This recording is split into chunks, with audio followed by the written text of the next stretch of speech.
जय श्री सीताराम। प्यारे भक्तों, आप सभी का स्वागत है, अभिनंदन है। आज मैं आप सभी को रामायण की तरफ ले चलती हूँ। रामायण तो आपने अवश्य ही देखी होगी और रामायण कथा को सुना भी होगा, लेकिन फिर भी रामायण के कुछ ऐसे अनछुए पहलू हैं जिन्हें हमने कभी जाना ही नहीं, जिनका वर्णन अगर आप सुनेंगे तो आपका मन बहुत ही द्रवित हो उठेगा और आपकी आंखों से अश्रु धारा बह निकलेगी। दोस्तों, रामायण का जो ये छोटा सा वृतांत आज मैं आपको सुनाने जा रही हूँ, अगर आपने अंत तक मन लगाकर समझकर इस वृतांत को सुना है या सुन लिया तो आपकी आंखों से अवश्य ही अश्रुधारा निकलेगी। यह मेरा विश्वास है। तो चलिए चलते हैं अपने उस छोटे से वृतांत की तरफ, जिसे पढ़कर और सुनकर मेरा मन भी अत्यंत ही द्रवित हो उठा। रामायण क्या है, चलिए जानते हैं। एक रात की बात है। माता कौशल्या जी को सोते में अपने महल की छत पर किसी के चलने की आहट सुनाई दी। नींद खुली तो पूछा, कौन है? मालूम पड़ा श्रुति कीर्ति जी हैं। श्रुति कीर्ति कौन है? सबसे छोटी बहू, शत्रुघ्न जी की पत्नी है। माता कौशल्या जी ने उन्हें नीचे बुलाया। श्रुति कीर्ति जी आईं, चरणों में प्रणाम कर खड़ी रह गईं। माता कौशल्या जी ने पूछा, श्रुति, इतनी रात को अकेली छत पर क्या कर रही हो बेटी? क्या नींद नहीं आ रही? शत्रुघ्न कहाँ है? श्रुति कीर्ति की आंखें भर आईं।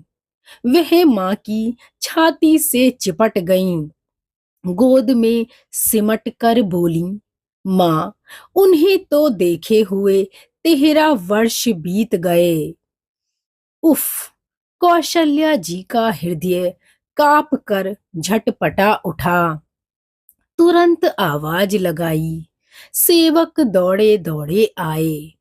आधी रात ही पालकी तैयार हुई।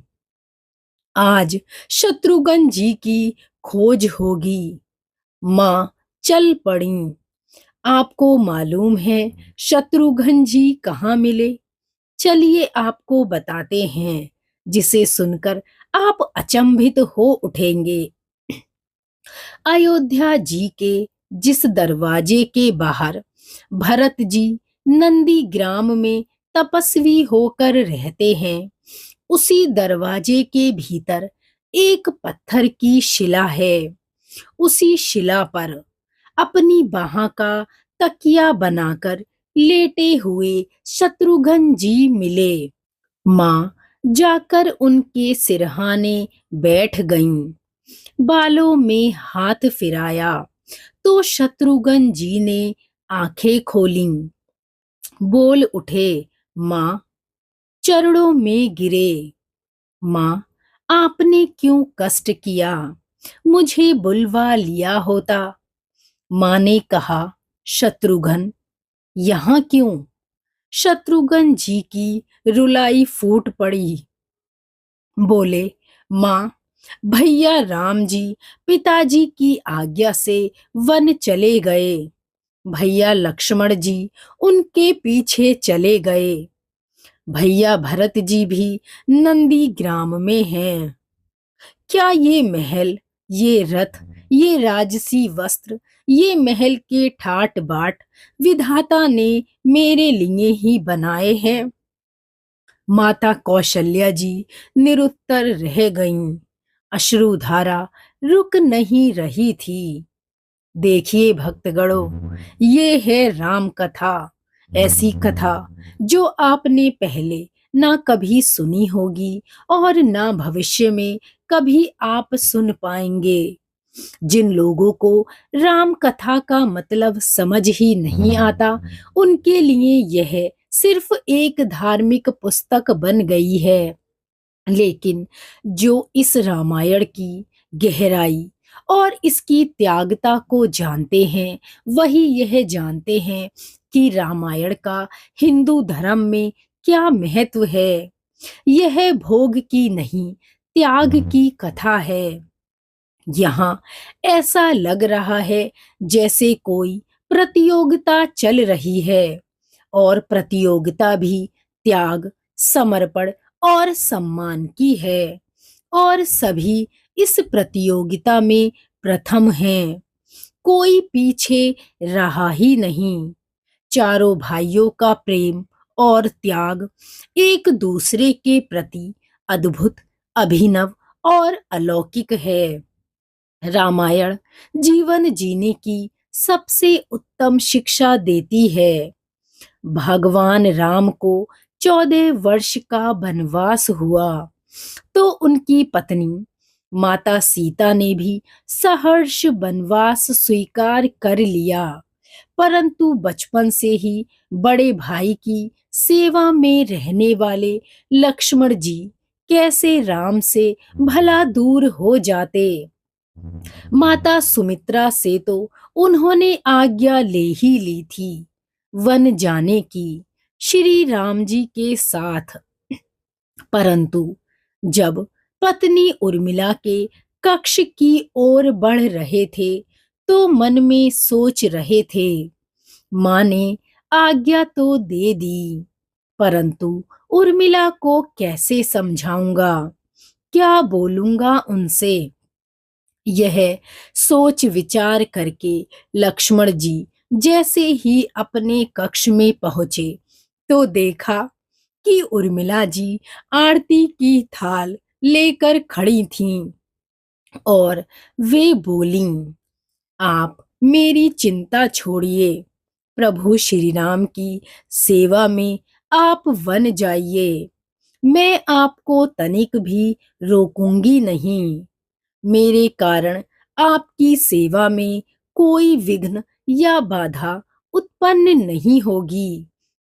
इसीलिए मैं आपके साथ जाने की जिद भी नहीं करूंगी।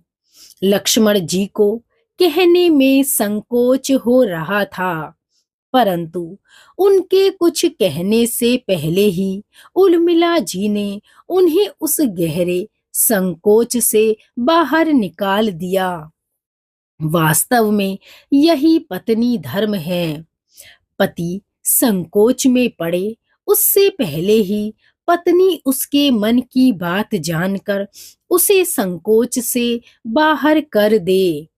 लक्ष्मण जी चले गए, परंतु 14 वर्ष तक उर्मिला ने एक तपस्विनी की भांति कठोर तप किया। वन में प्रभु श्री राम, माता सीता की सेवा में लक्ष्मण जी भी कभी सोए नहीं, परंतु उर्मिला ने भी अपने महलों के द्वार कभी बंद नहीं किए, और सारी रात जाग जाग कर उस दीपक की लौ को बुझने नहीं दिया। मेघनाद से युद्ध करते समय जब लक्ष्मण जी को शक्ति लगी थी, और हनुमान जी उनके लिए संजीवनी का पर्वत लेकर लौट रहे थे, तो बीच में जब हनुमान जी अयोध्या के ऊपर से गुजर रहे थे, तो भरत जी उन्हें राक्षस समझकर बाण मारने लगे, और बाण मार भी दिया, और हनुमान जी गिर गए। तब हनुमान जी ने सारा वृतांत सुनाया। सीता जी को रावण हर ले गया। लक्ष्मण जी युद्ध में मूर्छित हो गए हैं।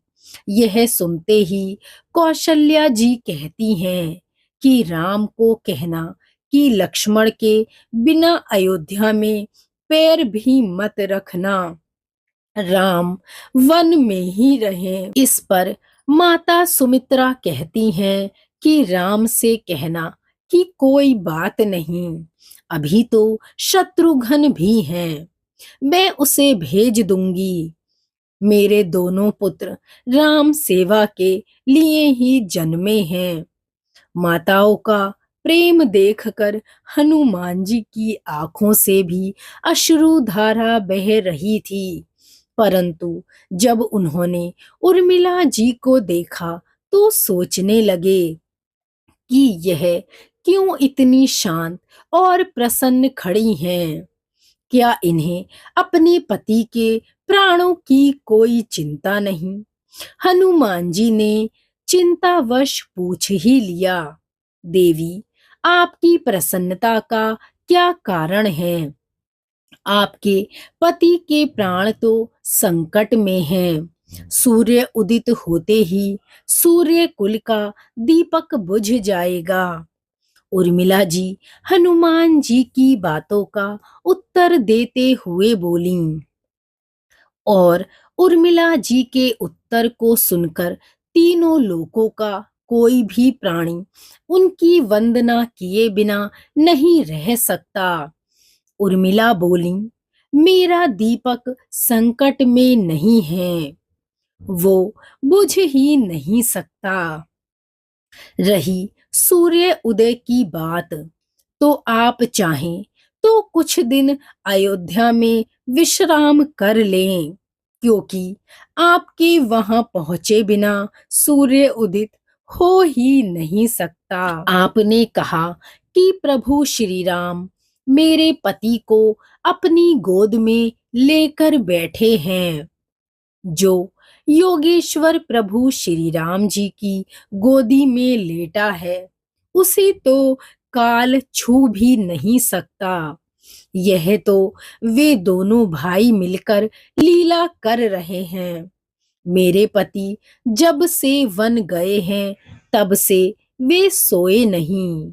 उन्होंने न सोने का प्रण लिया था, इसीलिए वे थोड़ी देर विश्राम कर रहे हैं।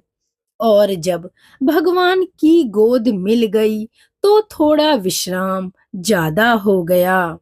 वे उठ जाएंगे और मेरी शक्ति मेरे पति को नहीं लगी है, और शक्ति तो प्रभु श्री राम जी को लगी है। मेरे पति की हर सांस में राम है, हर धड़कन में राम है, उनके रोम रोम में राम समाये हैं, उनके खून की बूंद बूंद में राम बसे हैं। और जब उनके शरीर और आत्मा में ही सिर्फ राम है, तो शक्ति भी श्री राम जी को ही लगी है। दर्द राम जी को हो रहा है। इसीलिए हनुमान जी आप निश्चिंत होकर जाइए, सूर्य उदित होगा ही नहीं। राम राज्य की नींव जनक की बेटियां ही थीं। बेटियां ही होती हैं जो परिवार को स्वर्ग बना देती हैं, और यह वही बेटियां हैं जिन्होंने राम राज्य की एक नींव रखी है। कभी सीता तो कभी उर्मिला, कभी श्रुति कीर्ति, जिन्होंने त्याग को ही अपना धर्म कर्म माना है। भगवान राम ने तो केवल राम राज्य का कलश स्थापित किया, परंतु वास्तव में राम राज्य इन सब के प्रेम, त्याग, समर्पण और बलिदान से ही आया। जिस मनुष्य में प्रेम, त्याग, समर्पण की भावना हो, उस मनुष्य में ही राम बसते हैं। कभी समय मिले तो वेद, पुराण, गीता, रामायण को पढ़ने और उनको समझने का प्रयास कीजिए।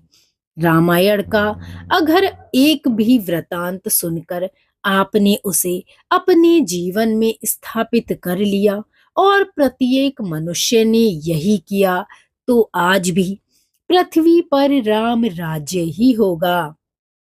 जीवन को एक अलग नजरिए से देखने और जीने का अवसर मिलेगा। लक्ष्मण सा भाई हो, कौशल्या माई हो, स्वामी तुम जैसा मेरा रघुराई हो। नगरी हो अयोध्या सी, रघुकुल सा घराना हो, चरण हो राघव के, जहाँ मेरा ठिकाना हो त्याग भरत जैसा, सीता सी नारी हो, लव कुश के जैसी संतान हमारी हो, श्रद्धा हो श्रवण जैसी, सबरी सी भक्ति हो, हनुमत के जैसी निष्ठा और शक्ति हो। ये है रामायण। रामायण पुण्य कथा, त्याग और बलिदान की एक अन्यतम गाथा। कभी समय मिले तो रामायण को पढ़ने के साथ साथ मन और तन से समझने का प्रयत्न अवश्य करें। तभी आपको रामायण की पूरी समझ और ज्ञान मिलेगा। भगवान श्री राम के चरणों में मेरा बार बार अभिनंदन है। प्रभु श्री राम का आशीर्वाद आप सभी पर सदैव ही बना रहे। इसी शुभ कामना के साथ हम मिलेंगे अगली वीडियो में। प्रसंग अच्छा लगा हो तो शेयर अवश्य करें। जय श्री राम। धन्यवाद।